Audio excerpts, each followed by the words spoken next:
Habang papalapit na ang Pasko, ipinangangambang magkakabuhol-buhol na naman ang daloy ng trapiko, lalo na't hindi na muna ipinatutupad ngayon ang Christmas lanes dahil sa kabi-kabilang road repairs.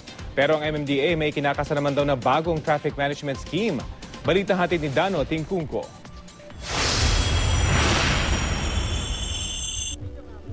Pasko na naman! Kay tuli ng araw. Pero dating gawi, kung anong ngiting ipinipinta nito sa mukha ng mga paslit, siya rin perwisyong inaasahan sa lansangan. Kung ano man kasing bigat ng traffic ngayon, asahan na raw na magdodoble o titriple ito habang papalapit ang Pasko. Pero nakasanayang Christmas lanes o mga alternatibong ruta, hindi na muna ipatutupad. Mukhang di raw kasi ito uubra dahil sa kabi-kabilang road repairs at construction. Dahil dito may bagong ikinakasang traffic management scheme ang MMDA.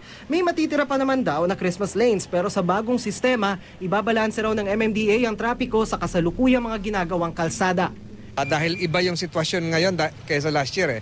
Last year wala tayong Skyway 3, wala tayong elevated expressway na ginagawa. Mas drastic ito pero kung mauunawaan ng mga kababayan natin, mas makakatulong. Hindi pa idedetalya sa ngayon ng MMDA ang bagong plano pero sasabay raw ito sa itatakdang moratorium sa ilang road repairs at pagpapalawig sa oras ng operasyon ng Pasig River Ferry. Yung mamimili sa Divisoria, ini-encourage namin yung extended hours ng Pasig River Ferry system.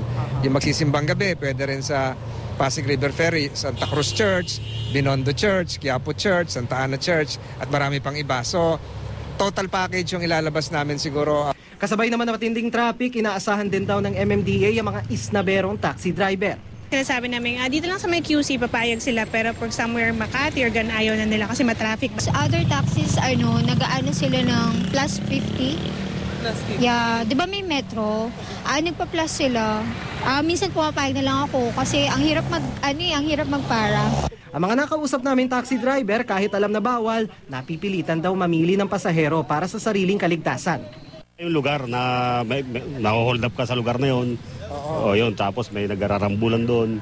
Siyempre, mga eskinita, ganyan. Kaya minsan ang taxi driver, hindi mo rin masisisi na mamimili ng lugar. Yung sa oras kasi namin talaga natatalo. Dahil sa isang oras talaga dapat 400 ang kinikita namin. Pagka traffic, halos magano lang, wala pang 200 halos. Pag na-traffic kami. Hindi, mas mabagal kasi ang patak ng metro pag mabagal ang takbo. Pero dahil bawal ang ganito, payo ni Tolentino. Sumbong kagad nila yung bawal yung pinipilit na kontratahin, pinipilit na isakay sa isang lugar lang dalhin o totally snub.